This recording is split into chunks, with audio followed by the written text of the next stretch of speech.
the stalemate between restricted free agent Jonathan Kuminga and the Warriors, it continues. His agent, Aaron Turner, he told the Hoop Collective podcast that they're prepared to take the $8 million one-year qualifying offer. So the Warriors, remember, they'd reportedly offered a 3-year, $75 million deal, but the team is sticking with that team option in the final year, and that has been a sticking point. So whether it's a team or a player option, that would guarantee Kuminga $48 million in the first 2 seasons. Since we're talking money, we need to bring in Mr. Money Moves, Bobby Marks, our front office insider. Bobby, why would Kuminga take the qualifying offer instead of that guaranteed, $40 million more? Yeah, first, give credit to Brian Windhorst. I don't think I've seen an agent come on a podcast and negotiate for his client like he did, Aaron Turner did with Jonathan Kuminga here. I think from his perspective, he's looking at it first. The $8 million qualifying offer gets him to unrestricted free agency next year. It also gives him the right to veto any trade coming forth. It was also mentioned, and Anthony Slater has mentioned this, that Kuminga has taken out a insurance policy in case he does get injured. So there is the mitigating cost as far as future salary that could be coming in. But I do think, Malik, I think there's a compromise here when you're looking at it. And I know we've talked about the 2-year, the team option here. I think you could still do the team option. And I think what you can do if you're Golden State, let Kuminga have the right to veto any trade. But here's a little wrinkle. If he was traded and Golden State exercised that team option, guess what happens? He no longer has the right to approve any trade any further. So I think there is a common ground, at least from the Warriors' perspective, to get a deal done, because I think this is kind of the last resort both sides want to go through, is have him play out on that 1-year deal. Bobby, when I read that the Warriors had offered him the 3-year deal, the 3 years with the team option on the on the 3rd year, I felt like they were the ones who blinked. Like, that to me was a significant development in these negotiations. That was a concession, because all summer long it had been a 1-and-1 team option on the 2nd year. Now it gave him another guaranteed year. So that's, instead of being $24 million 2 years, but only 12 of that's guaranteed, now this is an extra $40 million guaranteed. That's a lot of money, and I felt like the Warriors already blinked by offering him that. And I know we're hung up on this team option versus player option, but Bobby, you tell me if I'm wrong, but that felt like in the stare down that Kuminga has already got them to move. Well, I don't think they're going to move any further. I think certainly when you talk to people close to the organization, I think we're kind of here we are, right? It's either going to be the qualifying offer or it's going to be one of those offers that have already been on the table here. Listen, we've got 2 weeks until October 1st. That's the deadline when this qualifying offer goes off the table, unless Golden State wants to extend it. Remember, there's also that offer for 3 years. I think it was $54 million. That was straight, no options at all there. So there are different scenarios for Kuminga. But as we heard on the podcast, they're going to dig their heels in the ground here, and they're going to look at what's best for Jonathan Kuminga. And if it's what's best is 1 year and taking $16 million less, they're going to go out and do that. And I think where people are maybe being confused is their perspective of what's best for Jonathan Kuminga is not necessarily maximizing the value of the contract. Jonathan Kuminga thinks he is a blossoming star. Right. Clearly, the Golden State Warriors do not agree with that. Steve Kerr does not agree with that. Jonathan Kuminga wants to be in a situation where he can thrive. And he says, hey, if I'm leaving money on the table now, he's betting if he gets in a situation where he'll have the ball more, where he can thrive, that the money will come. You can agree or disagree, but his perspective isn't, let me get paid as much as possible right now. Right, and you heard that up close on the Hoop Collective podcast. Again, Brian Windhorst, you can listen to that interview. It is up now wherever you get your podcast. Tim.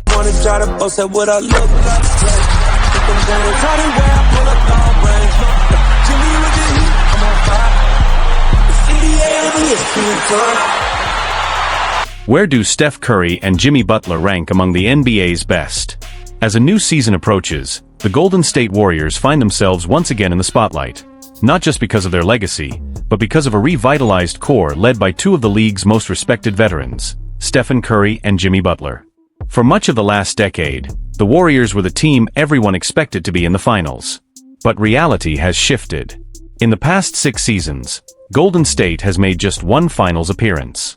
So now the question lingers, should expectations be tempered, or is this team poised for one more deep run?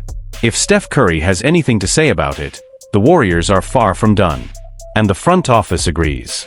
At last season's trade deadline, Golden State made a bold move, acquiring six-time All-Star Jimmy Butler. It didn't take long for the new pairing to click. Together, Curry and Butler posted a remarkable 22-5 record in the regular season, an instant chemistry that surprised even the most optimistic fans. With Curry entering his 17th NBA season and Butler adjusting to his new surroundings, the duo quietly became one of the league's most dangerous combinations. Still elite, still respected. Despite being well into their 30s, both players remain firmly in the conversation among the league's elite. In ESPN's latest Top 100 rankings heading into the 2025-26 season, Curry, 37, and Butler, 36, were both named among the top 20 players in the league, a rare feat for players at this stage in their careers. Curry was ranked No. 7 overall, down just one spot from last year, a testament to his continued excellence. Last season, he averaged 24.5 points, 4.4 rebounds, and 6.0 assists per game, while shooting 39.7% from three and a league-best 93.3% from the free throw line. Even in year 17, he's still one of the most efficient and impactful players in the NBA.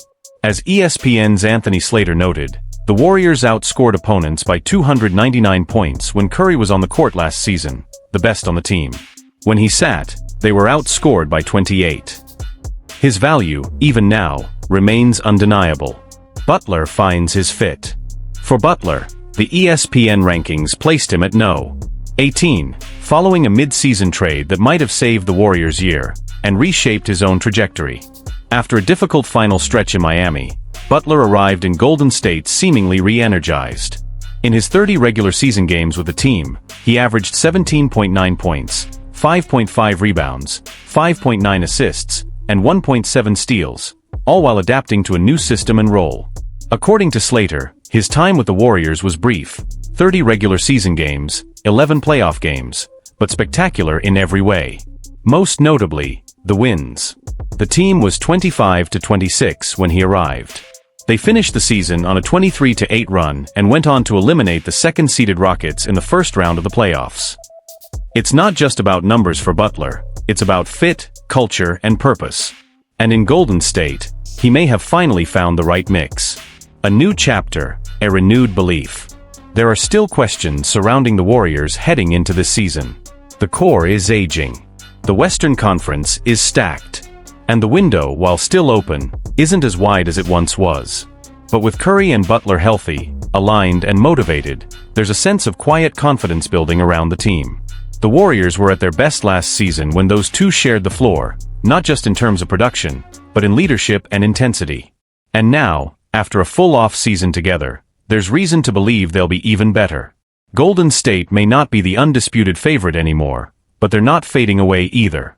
As long as Steph Curry is leading the charge, and as long as Jimmy Butler is pushing alongside him, this team still has the pieces, and the pedigree, to make a serious run. Momentum and maturity. What comes next for the Warriors? As the Warriors gear up for the 2025-26 season, the focus isn't just on talent, it's on timing. The pairing of Steph Curry and Jimmy Butler isn't a long-term experiment. It's a 2 to 3 year window, at best, and everyone within the organization knows it. That sense of urgency is shaping everything, from preseason planning to locker room conversations.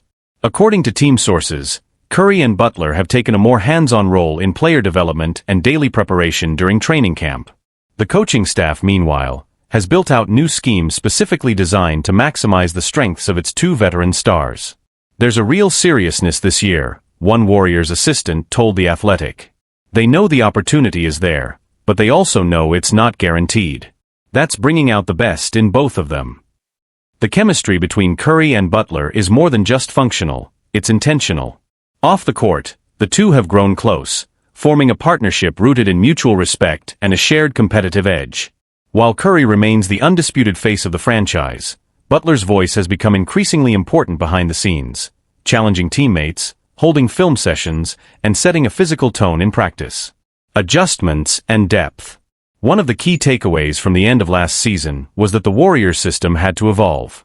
While the classic motion offense still runs through Curry, the addition of Butler has brought new wrinkles, more half-court creation, more isolation flexibility, and critically, a stronger defensive anchor on the wing. Golden State also added key rotation players this offseason to complement their veteran duo. Younger wings and defensive-minded role players were targeted specifically to give Butler room to operate on both ends, while reducing the physical load on Curry across 82 games. Internally, the coaching staff believes this team, though older on the surface, might be more balanced than any Warriors roster since 2019. League-wide perspective. Around the league, the Curry-Butler pairing has drawn quiet admiration and some concern. Executives from rival Western Conference teams view the Warriors as a legitimate threat, particularly if the supporting cast stays healthy. Some believe the duo's success last season was no fluke, citing their playoff win over Houston and a top-tier net rating when sharing the floor. Others remain cautious, pointing to the age of both stars and the increasingly competitive West. With Oklahoma City, Denver, and Phoenix all boasting younger cores, some insiders wonder whether Golden State can keep pace over the long haul. But there's also a prevailing belief that in a 7-game series, few players remain as dangerous as Curry, and now he has a partner who shares that postseason pedigree. Looking ahead, contention or transition? For now, the Warriors are focused on winning.